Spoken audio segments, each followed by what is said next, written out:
할렐루야. 하나님께서 이 예배 가운데 함께 하실 줄로 믿습니다. 제목 말씀 같이 합니다. 시작. 여호와의 말씀대로 그들이 먹고 남았더라. 아멘. 하나님의 말씀이 이루어질 줄로 믿습니다. 아프리카 선교사 중에 리빙스톤이라는 유명한 선교사가 있습니다.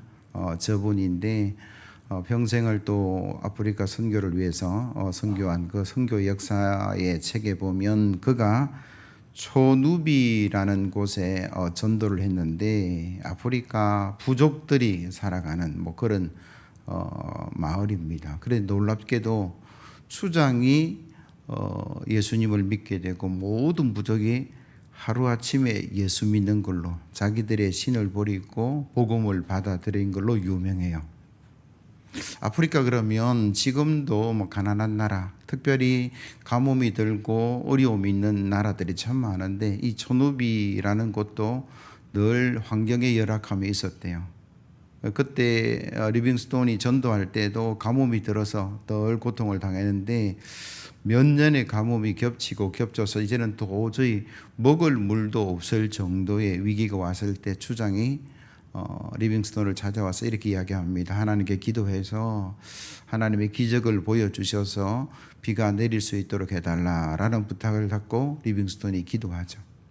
그리고 기도하고 하나님의 은혜 가운데 그가 깨달은 게 뭐냐 그러면 내가 기도도 하지만 이 지형 자체가 여러분 뭐 그 동네가 생긴 게 산이 있고 뭐 이런 어떤 지형 자체가 그리고 기후 자체가 강수량이 적을 수밖에 없다라는 것을 그가 알게 되죠.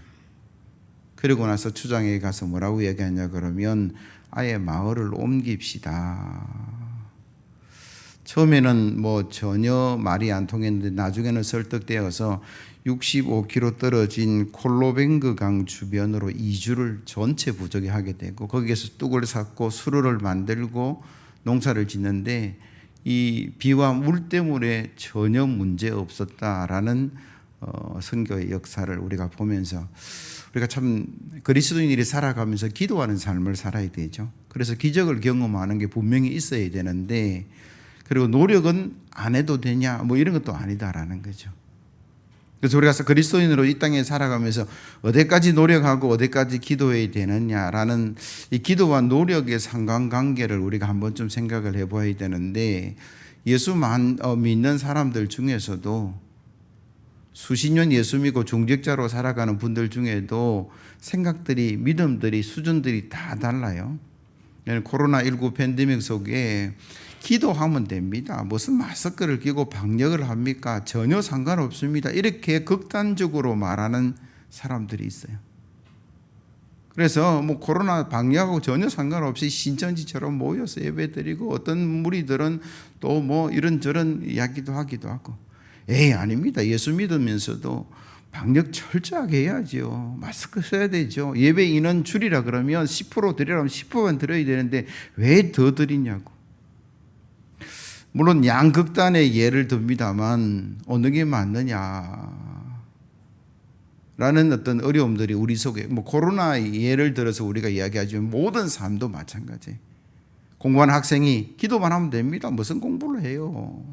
한나가 연주회 하는데 제가 하루에 10시간씩 기도합니다. 연습 하나도 안 하고 서면 어떨까요? 내가 하루에 잠 안 자고 10시간씩 연습을 하는데 뭐 기도가 뭐 필요합니까? 뭐 이렇게 이야기할 수도 있다라는 거예요. 이 극단 앞에 우리는 어떤 신앙의 모습으로 살아가야 되느냐. 한 가지 예화를 통해서 제가 말씀을 드리려고 하는데 한 청년이 있었습니다. 수레를 끌고 짐을 옮기는 청년이 있었는데 평지는 그렇게 힘들지 않았어요. 언덕길을 만나서 이 언덕을 내가 어떻게 넘어가지 좀 쉽게 갈 수 있겠다라 생각해서 사람들에게 도움을 요청했습니다. 미안하지만 저 언덕 넘어갈 수 있도록 제 수레를 좀 밀어 주십시오. 사람들이 보니까 이 사람 튼튼한 사람이에요. 건강한 사람이에요. 힘 있는 사람이에요. 그리고 짐도 그렇게 무거워 보이지 않아요. 그래서 거절을 했다라는 거죠. 안 도와주면 뭐 내일이니까 내가 해야지. 열심히 언덕을 올라가는데 생각한 것만처럼 힘이 들어요. 허리가 꺾어지려고 그러고 땀이 비 오듯이 쏟아져 그리고 열심히 끙끙대서 중턱 좀 왔어요. 한숨을 쉬고 다시 한 번 더 올라가려는데 더 험한 게 있어서 야, 이거 뒤로 넘어지지는 않을까 하는 순간에 사람들이 다가와서 도와주더라라는 거예요. 그리고 그 언덕을 넘어가서 한숨을 쉬고 또 조금 정리를 하고 감사를 하면서 이 정리를 무슨 생각을 했냐면, 아, 하늘은 스스로 돕는 자를 돕는구나. 우리의 신앙과 삶이 아무것도 하지 않고 기적만 바라는 신비주의가 아니라 나에게 주어진 공부든 뭐 일이든 신앙의 모습이든 열심히 하면서 그 속에 있는 기도하는 그런 충성된 일꾼으로 나아가는 게 가장 합리적인 그리스도인의 모습이다. 그렇게 말씀드릴 수 있어요. 내가 노력할 수 있는 마음도 생각도 하나님이 주셔야만 그게 가능한 거죠. 모든 것이 하나님 은혜 가운데 이루어지는데 저와 여러분들이 믿음으로 무슨 일인데 시작하시고 그 가운데 역사하시는 하나님을 경험하는 저와 여러분들 되기를 예수 그리스도의 이름으로 기원합니다. 오늘 본문으로 돌아가서 엘리사가 길갈에 갔는데 다시 길갈로 갔다, 그렇게 기록을 하고 있어요. 그럼 38절 이하의 말씀을 보시면 엘리사가 다시 길갈에 이르니 그 땅에 흉년이 들었는데 선지자의 제자들이 엘리사의 앞에 앉은지라 엘리사가 자기 사원에게 이르되 큰 솥을 걸고 선지자의 제자들을 위하여 국을 끓이라 하매 한 사람이 채소를 캐려 들에 나가 덜 포도 등굴을 만나 그것에 덜 호박을 따서 옷자락에 채워 가지고 돌아와 썰어 그 국 끓이는 솥에 넣되 그것이 무엇인지 알지 못한지라. 이에 퍼다가 무리에게 주어 먹게 하였더니 무리가 국을 먹다가 그들이 외쳐 이르되 하나님의 사람이여 솥에 죽음의 독이 있나이다 하고 능히 먹지 못하는지라. 엘리사가 이르되 그러면 가루를 가져오라 하여 솥에 던지고 이르되 퍼다가 무리에게 주어 먹게 하라 하매 이에 솥 가운데 독이 없어진지라. 아멘. 엘리사의 기적 네 번째 본문을 제가 지금 읽고 있는데요. 긴 흉년 가운데 엘리사가 길갈에 갔는데 다시 길갈에 갔다라는 말은 그가 지난번에도 갔고 또 갔다라는 이야기예요. 왜 그가 반복해서 길갈을 향해서 걸어갔느냐, 방문을 했느냐.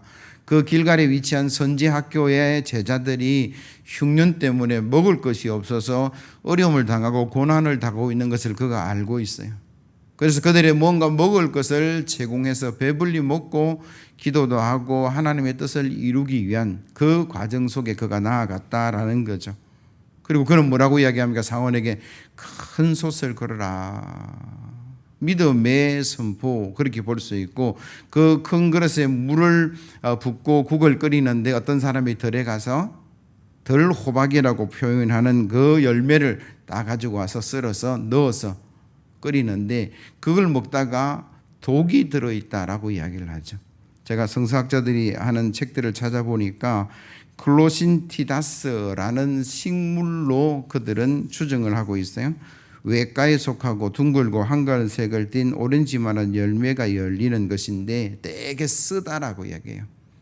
그냥 쓸 뿐만 아니라 복통도 일으키고 신경통도 일으키는 그런 어떤 식물의 열매다, 그렇게 추정을 하는데, 그래서 오늘 뭐라고 이야기합니까? 본문에 보니까 죽음의 독이 있습니다. 그럴 때 엘리사가 가루를 가져오라, 밀가루입니다. 그걸 뿌려서 해독을 하고 배불리 먹었다라는 이야기예요. 오늘 이 사건을 통해서 야, 기적이 일어났네 라고 말할 수 있지만 다시 길갈로 갔더라는 이 발걸음에 저는 주목을 하고 싶다라는 거죠. 선지자 학교에 흉년이 들었고 어려움이 있고 고난이 있을 때 엘리사는 그들을 향해 나아갔고 또 나아갔고, 그래서 그들이 처한 어려움들을 해결해내는 기적의 역사가 오늘 본문의 이야기인데 우리 성도들에게도 마찬가지다라는 거죠. 어려움 당하고 고난을 당하는 자들 향해 나아가서 그 어려움을 해결하라. 그게 저와 여러분들의 사명인 줄로 믿습니다. 그리스도인이 된다는 것은 하나님의 사랑과 은혜를 경험하고 그 사랑을 나누고 베풀며 살아가라. 그게 하나님의 말씀이죠. 우리가 늘 이기적인 마음을 가지고 살아갈 때가 참 많은데 그걸 내려놓고 남을 향해서 이타적인 삶을 살려고 할 때 그 속에 하나님의 은혜가 드러나고 하나님의 기적이 드러나고 하나님의 역사가 드러날 줄로 믿습니다. 예수님께서 이 땅에 오셔서 보여준 모습이 뭐냐? 그의 공생의 3년의 모습을 보면 언제나 찾아가시는 예수님, 그렇게 말씀드릴 수 있어요. 마태복음 8장 28절 이하의 말씀. 또 예수께서 건너편 가다라 지방에 가심에 귀신 들린 자 둘이 무덤 사이에 나와 예수를 만나니 그들이 몹시 사나워 아무도 그 길을 지나갈 수 없을 지경이더라. 이에 그들이 소리질러 이르되 하나님의 아들이여 우리가 당신과 무슨 상관이 있나이까? 때가 이르기 전에 우리를 괴롭게 하려고 여기 오셨나이까? 하더니 마치 멀리서 많은 돼지떼가 먹고 있는지라. 예수님께서 제자들에게 야 갈릴리 건너편으로 가자, 가다라 지방으로 가자라고 말씀하시고 건너가시다가 제자들이 풍랑을 만나고 이런 일들이 있었어요. 왜 예수님은 그 풍랑 이런 바다를 건너서 가다라 지방으로 가고자 했을까? 보니까 귀신 들린 사람이 있더라라는 거죠. 얼마나 사나웠는지 아무도 그 근처를 지나갈 수 없고 소리 지르는 그 상황을 향해서 지금은 나아가고 계시는 거예요. 주변의 동네 사람들에게 평안을 주기 위한 발걸음이기도 하고 그 귀신에 사로잡혀 있는 두 사람의 영혼을 구원하기 위한 발걸음이었다. 왜 돼지떼에 관한 이야기를 합니까? 예수님께서 그 돼지떼들을 그 귀신을 돼지떼에게 해서 그 영혼을 살려냈다라는 영혼인데 그 이야기 속에 출발이 뭐냐 그러면 가다라 지방으로 가셨다라는 그 표현이죠. 주님은 늘 가셨어요. 높고 높은 보좌를 버리시고 낮고 천한 이곳에 오시고 저와 여러분들의 모든 문제, 특별히 죄의 문제, 또 죽음의 문제, 우리의 삶의 문제를 해결하시는 분이신 줄로 믿습니다. 예수님의 그 생애는 가시는 삶이었고 오시는 삶이었는데 그냥 자기의 권위를 드러내고 자기의 능력을 드러내기 위해서 오시고 가시는 것이 아니라 인간의 어려움과 불편과 고통과 그 연약함을 향해서 주님은 오셨다라는 거죠. 그리고 늘 그는 그 연약한 자들을 향해서 가셔서 그 문제를 해결하시는 하나님의 선한 역사가 성경에 기록되어 있는 줄로 믿습니다. 그러면서 주님께서 비유에 말씀하신 것 가운데 하나가 뭐냐면 그 예루살렘에서 여리고 내려가다가 강도 만난 사람을 이야기합니다. 강도가 물건만 뺏어가면 좋겠는데 그 물건 잘 안 내놓으려 그러니까 때리기도 하고 발길질도 해서 거의 실신할 정도의 사람을 버려두고 도망을 갔어요. 그 주변을 제사장이 지나가고 레위인이 지나가고 혼혈이었던 사마리아 사람이 지나갔는데 다 지나가고 마지막 사람이 자기의 어떤 물건을 가지고 상처를 치료해주고 그 사람을 자기의 나귀에 태워서 여관에 데려다주고 내가 바빠서 가지만 돌아올 때 그 모든 비용을 댈 테니까 이 사람 치료해 주라. 그렇게 말씀하시고 그 이야기의 말미에 주님께서 이렇게 말씀하셨어요. 누가복음 10장 36절 이하의 말씀. 내 생각에는 이 세 사람 중에 누가 강도 만난 자의 이웃이 되겠느냐? 이르되 자비를 베푼 자니이다. 예수께서 이르시되 가서 너도 이와 같이 하라 하시니라. 아멘. 한번 따라합시다. 너도 이와 같이 하라. 주님께서 우리에게 찾아오셔서 우리의 모든 문제를 해결해 주시면서 예수 그리스도를 따라 살아가는 그리스도인에게 뭐라고 말씀하시냐 그러면 자비를 베풀고 살아가라. 그렇게 말씀하고 계시다라는 거죠. 그래서 그리스도인의 삶은 늘 출발이 자비를 베풀려는 마음가짐으로 출발하셔야 돼요. 내가 사랑하리라. 내가 축복하리라. 그래 해도 그게 잘 안 되는 경우가 많지만은 아침에 출근할 때 내가 오늘 가서 동료들하고 싸우리라, 다투리라, 미워하리라 그렇게 출발하는 사람 거의 없을 거예요.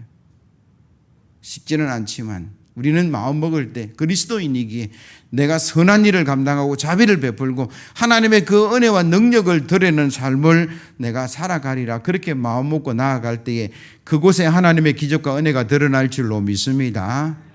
두 번째로 성도의 삶은 말씀 기준대로 살아 기적과 축복을 경험해야 되는데 여러분 42절 말씀 보세요. 같이 읽습니다. 시작. 한 사람이 바알 살리사에서부터 와서 처음 만든 떡 곧 보리떡 20개와 또 자루에 담은 채소를 하나님의 사람에게 드린지라 그가 이르되 우리에게 주어 먹게 하라. 아멘. 한 사람이 엘리사를 찾아왔는데 그 사람의 동네는 바알 살리사에 사는 사람인데 이름도 없습니다. 처음 만든 떡이라. 여러분 이해가 잘 안 되는데 정확하게 이야기하면 씨를 뿌리고 가을에 곡식을 거두었어요. 첫 열매를 거두었다라는 거죠. 그걸 빻아서 가루로 만든 떡을 엘리사에게 하나님이 사람에게 와서 드렸다. 그걸 엘리사가 무리에게 나누어 먹었다라는 이야기입니다. 처음 익은 열매를 왜 가지고 왔을까? 내가 땀 흘려 수고했는데, 내가 잠자지 못하고 내가 열심히 내가 일했는데 첫 열매 내가 먹어야지, 내 자식 먹어야지, 뭐 그렇게 말하는 게 모든 사람들의 마음일 수 있는데, 그는 그 첫 것을 드리고 와서 하나님의 사람에게 드렸다라는 것은 그 사람의 삶의 방식과 기준은 하나님 말씀이었다, 그렇게 말씀드릴 수 있는 거죠.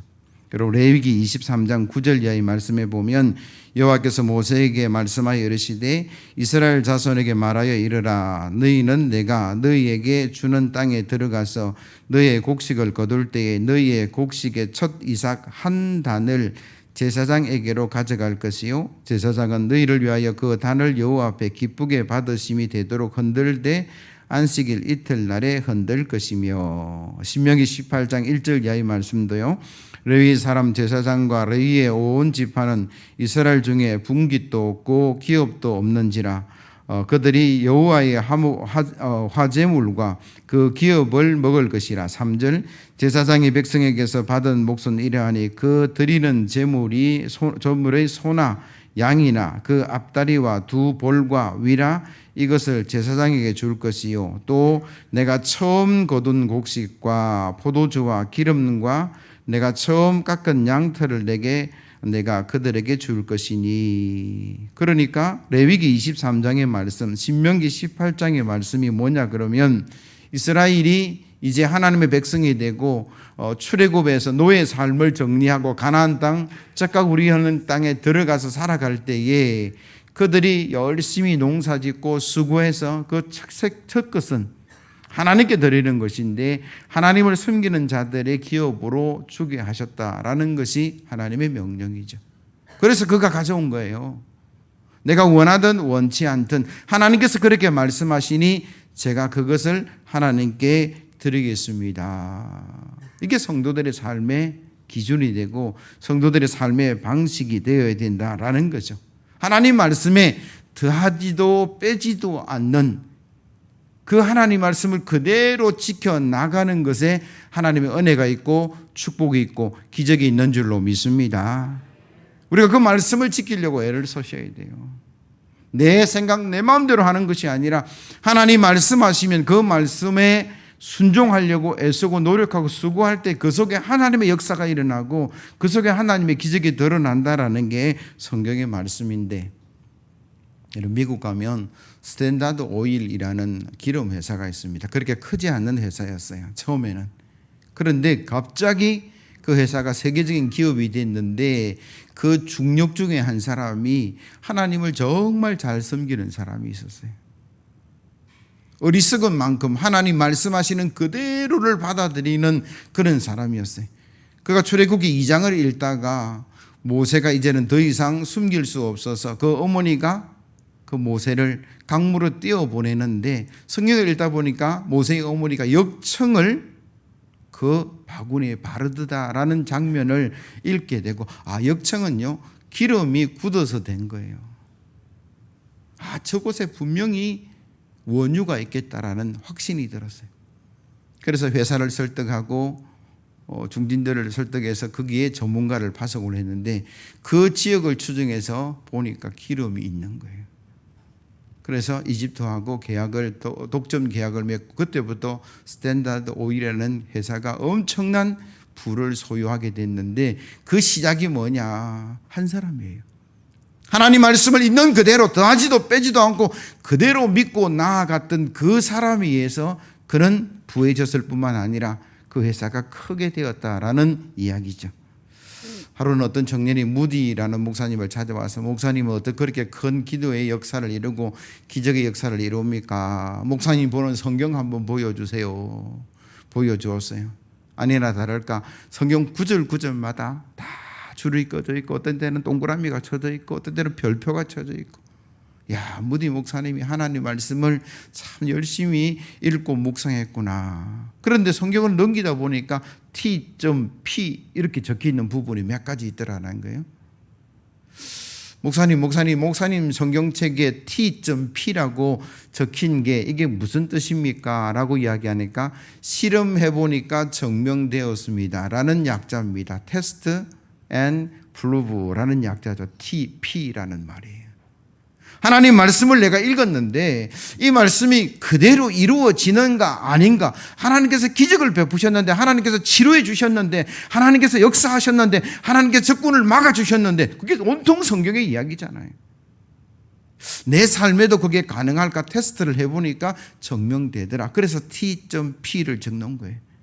무디의 삶에 하나님 말씀을 그대로, 하나님 질병 가운데 있습니다, 하나님께서 치료하는 여호와라 말씀하여 주셨사오니 제 병을 치료하여 주옵소서 기도하고 믿었더니 그 병이 나았어요. 거기서 T.P 실험해 보니까 그대로 되었더라. 그런 구절구절이 너무나 많더라라는 거예요. 하나님의 말씀대로 그가 살아가 보니까 하나님께서 역사를 일으키고 기적을 일으켰다라는 게 개인적인 신앙도 회사도 성경도 기업도 다 이루어졌다라는 이야기죠. 여러분 오늘 43절 44절 말씀도 한번 보시면요, 그 사환이 이르되 내가 어찌 이것을 몇백 명에 주겠나이까 하나 엘리사는 또 이르되 무리에게 주어 먹게 하라. 여호와의 말씀이 그들이 먹고 남으리라 하셨느니라. 그가 그들 앞에 주었더니 여호와께서 말씀하신 대로 먹고 남았더라. 아멘. 한번 따라합시다. 여호와께서 말씀하신 대로 먹고 남았더라. 오늘 제가 제목을 여호와께서 말씀하신 대로 먹고 남았더라라는 것으로 제목을 잡았는데, 바알 살리사에 사는 이 한 사람이 농사를 지어서 하나님 말씀대로 첫 것을 드렸어요. 보리떡 20개 그리고 채소 몇 가지. 그런데 엘리사가 뭐라고 이야기했냐면 사환에게 그거 좀 나눠줘라, 먹게 해라. 그러니까 사환이 한번 생각해 보니까 이 보리떡 20개하고 채소 몇 개 가지고 100명이 먹을 수 없는 거예요. 그래서 다시 엘리사에게 반문합니다. 에이 선생님이 이거 누구 코에 붙일까요? 제보고 나눠주라 그러는데 누구는 주고 누구는 주지 말까요? 주다가 못 남으면, 주다가 못 주고 없어지면 저는 어떻습니까? 제 체면은요, 뭐 이런 어떤 상황이라는 거죠. 그런데 엘리사가 뭐라고 이야기합니까? 하나님께서 말씀하시기를 먹고 남을 것이다. 오늘 본문에는 없지만 제가 일주일 동안 묵상하면서 아마도 요것 가지고 어떻게 먹을 수 있겠냐 그 생각을 엘리사도 했을 거예요. 그러나 엘리사는 그걸 두고 하나님께 기도하죠. 하나님, 제 먹으라고 갖다 주었는데 이 적은 양인데 저 무리는 굶고 있고 어떻게 할까요? 하나님께서 은혜와 기적을 베풀어 달라고. 그때 하나님께서 뭐라고 응답하셨을까요? 나눠 먹어라. 먹고 남을 것이다. 그 하나님의 응답을 받은 거예요. 그래서 그 하나님의 말씀을 붙들고 그는 실천을 하는데 그 알지 못하는 사환이 에이 안 됩니다. 아무리 계산을 해보세요. 선생님 이성적으로 객관적으로 좀 생각해 보세요. 뭐 이런 이야기를 한다라는 거죠. 맞아요. 보리떡 20개하고 채소 몇 송이 가지고 어떻게 100명이 배불리 먹고 남을 수 있느냐, 불가능한 이야기인데 그 앞에 하나님께 기도하니까 하나님께서 역사하시고 하나님께서 그 나눔의 마음속에 기적을 베풀어 주셔서 역사가 일어나고 축복이 일어났다라는 이야기예요. 왜 우리가 욕심을 부릴까? 왜 우리가 나누고 베풀지 못할까? 적어서 그래요. 많으면, 흘러넘치면, 남아 돌면 안 줄 사람 아무도 없어요. 대부분의 사람들이. 그런데 모자라니까 내가 먼저 먹어야 되고, 그렇게 풍족하지 않은 재화니까 우리 가정, 우리 가족, 내 아들, 내 딸 먼저 생각하니까 나눔이 일어날 수 없는데, 그게 세상 사람들의 삶의 방식이고, 적은 양 앞에 우리는 뭐 해야 됩니까? 하나님의 말씀을 믿어야 되죠. 어린아이 도시락 하나로 하늘을 향해서 감사기도하고 나누니까 장정만 5,000명이 먹고 12광주리가 남았다는 게 성경의 역사라면 하나님 적은 양입니다. 그러나 하나님께서 기적을 베푸시는 분이기 때문에 기도하고 응답받고 말씀대로 한번 나누어 보겠습니다. 거기에 오늘 이 본문의 기적의 역사가 드러난 거죠. 사환은 계산했을 뿐이지만 엘리사는 기도하고 응답받고 말씀대로 나아가는 삶이었다. 우리는 어떤 삶을 살아가야 될까? 여러분, 성경은요 너무나 많은 이런 일들은 기록되어, 그래서 성경을 우리가 기적의 책이라고 이야기하는데, 그리고 그 기적의 책 앞에 있는 저와 여러분들이 개인이든 공동체든 그것을 믿고 기도하고 실천하면 그 속에 똑같은 기적의 역사가 드러날 줄로 믿습니다. 우리가 그렇게 해서 기적을 경험하는 거예요. 아무리 생각해도 아무리 계산해도 아닙니다. 그래서 내 호주머니 꽁꽁 닫고 살아가면 그 사람은요 전혀 기적이라는 것을 경험할 수가 없어요. 그런데 하나님께서 말씀하시기를 말씀대로 내가 먹고 남게 하겠다라고 역사하시는 그걸 내가 받아들이고 그 삶을 이루어갈 때 기적의 역사가 일어나고 축복의 역사가 일어난다라는 게 성경의 말씀이죠. 오늘 석유 이야기를 또 하나 더 하는데, 록펠러라는 사람이 석유 왕이 되기 전에 있었던 일화입니다. 그 친구의 권유로 그는 광산 사업에 먼저 손을 댔대요. 그런데 이 광산을 비싸게 줘서 광물이 매장량이 엄청나다 뭐 그렇게 들었는데 아무리 파도 안 나오는 거예요. 아, 이거 속았다. 그래도 한번 더 파보자. 또 아무리 파도 안 나오는 거예요. 계속 뭐 원하는 어떤 결과물은 안 나오고 일꾼들은 월급이 밀리게 되고 뭐 일을 하겠다 못 하겠다 뭐 이런 상황 속에 위기가 처해졌어요. 어떡하나 고민하다가 뭐 책에 보니까 자살까지 생각할 그 어떤 어려움 속에 갔는데 누군가 그에게 그런 이야기를 했어요. 기도합시다. 그래서 그는 기도하기 시작했죠. 기도했는데 하나님께서 이런 응답을 주셨다라는 거죠. 끝까지 파보라. 하나님께서 예비하신 은혜가 있을 거예요. 그 마음이 계속 드는 거예요. 사람들은 다 포기하고 다 돌아가고 일꾼들도 이제는 월급 안 주면 일 안 하겠다고 뭐 파업하는 상황인데 이 사람은 미친 듯이 계속 파내는 거예요. 왜? 하나님께서 그런 응답을 주시니까, 그런 마음을 주시니까. 사람들이 다 정신이 이상자로 보았다라고 이야기해요. 며칠간 그래 하고 있는데 하나님 말씀의 응답의 역사가 일어나는데 기적이 드러났어요. 뭐 기적이 안 드러났으면 제가 이런 예와 이야기를 안 하겠죠. 어느 한순간 파는데 광물이 아니라 석유가 거기서 나왔다라는 거예요. 엄청난 원유가 거기서 발견됐다라는 거예요. 그때 그가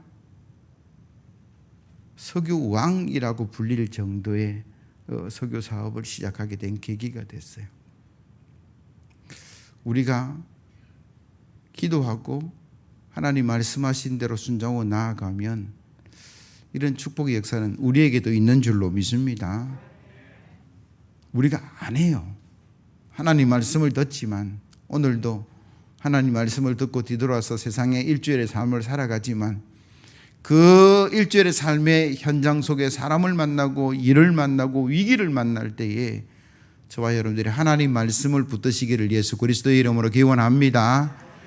기도하셔서 기적의 하나님을 만나는 저와 여러분들이 되어야 될 줄로 믿습니다. 말씀 있는 그대로 내가 믿으면 말씀하신 그대로 이루어지는 역사가 오늘 본문의 이야기죠. 개인이든 기업이든 교회든. 한 가지 더 이야기하고 설교를 마치려고 하는데, 미국에 가면 워싱턴 DC에 세이비어 교회라는 곳이 있습니다. 뭐 저도 가보지는 않았는데 세이비어 교회라는 책이 나올 정도의 교회인데요. 엄청난 교회입니다. 한 블록 전체가 교회 건물 뭐 그렇게 이야기를 할 정도의 이야기인데 교인은 150명 정도밖에 안 돼요. 이게 놀라운 이야기인데 제가 그 책의 내용을 조금 소개하면 이렇습니다. 세우비어 교회 주요 사역이 100가지 정도 되는데 빈민 청소년들을 돌보고 있고 매년 1000명 정도의 실업자를 훈련시켜서 취업을 시키고 있고 34개의 병실을 지닌 노숙 전문 병원을 운영하고 있고 매해 500명이 넘는 알코올 중독자와 마약 중독자를 치료하는 사역을 하고 있고 그 외에도 45가지나 되는 사역을 감당하고 있다. 150명 교인이 예산 200억을 운용을 하고 있는 뭐 그런 교회 이렇게 소개하고 있어요. 어떻게 이 일이 가능할까? 뭐 재벌의 후원이 있겠지. 사회학자나 사회복지학 학자들이 그게 교인이겠지. 이렇게 말하는 것은 아니다라고 이야기해요. 그런 전문가도 없어요. 단 하나, 온 성도들이 150명 전체가 오직 예수 그리스도 말씀에 순종하리라 결단하고 나아가는 삶의 실천의 결과다. 그렇게 이야기해요. 150명 우리 교인하고 비슷한데 한 해에 200억의 어떤 사회를 향해서 엄청난 일들을 쏟아내고 세계 교회가 주목을 하게 되고 책이 나오게 되고 방문을 하게 되고 탐방을 하게 되는 이 시작은 단 한마디 그 담임 목사님이 이렇게 이야기합니다. 예수님 믿어요. 그리고 예수님 말씀도 더하기나 빼지 않고 그대로 믿어요 라고 말하는 것밖에 없어요. 우리는 왜 못할까요? 왜 저는 안 될까요? 제가 참 회개도 하고 반성되어 있는데 하나님의 말씀을 고지곧대로 우리가 믿지 못할 때가 참 많아요. 물론 문자주의라고 비판을 받을 수 있는데 하나님 말씀하셨으면 그 말씀대로 하나님께서 기적과 은혜를 베풀어 가실 줄로 믿습니다. 믿습니다. 우리가 믿는다라고 아멘 하면데 내일 여러분 그렇게 사셔야 돼요. 그 다음 날도 여러분들이 그렇게 한번 말씀을 실천해 보셔야 돼요. 내 생각과 내 이성을 가지지 말라는 게 아니라 내 이성과 내 계산 위에 하나님 말씀의 그 은혜를 두자라는 거죠. 그걸 우선으로 두고 한번 해보자라는 거예요. 아무리 계산을 해봐도 답이 없어요. 살아가는데 늘 부족할 따름이고 늘 어려울 따름이고 늘 힘들 따름인데 이래도 힘들고 이래도 어렵다면 하나님 말씀을 믿고 그대로 한번 실천해 보자라는 거예요.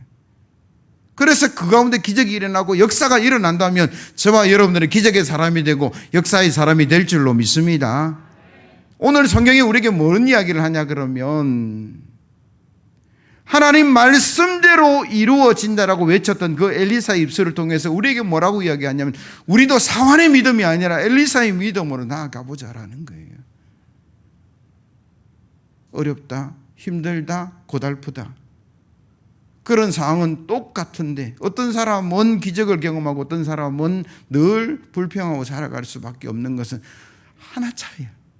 하나님 말씀하신 대로 하나님 말씀대로 한번 가보겠습니다. 미친 듯이 다른 사람이 다 정신없다 그래도 하나님께서 말씀하셨으니 나올 때까지 한번 파볼게요. 하나님. 그가 석유왕이 된다라는 거예요.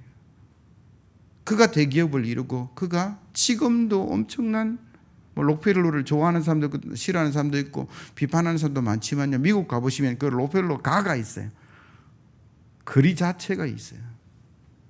엄청난 역사를 이룬 것은 다른 것 없습니다. 한번 따라합시다. 하나님께서 말씀하신 대로 행하십니다. 그 믿음에서 여러분 삶을 한번 세워보시고 저의 경험도 여러분의 경험도 저의 체험도 여러분 체험도 이 말씀 가운데 이루어지는 역사가 일어나기를 예수 그리스도의 이름으로 기원합니다. 546장 힘차게 박수치며 찬송하겠습니다.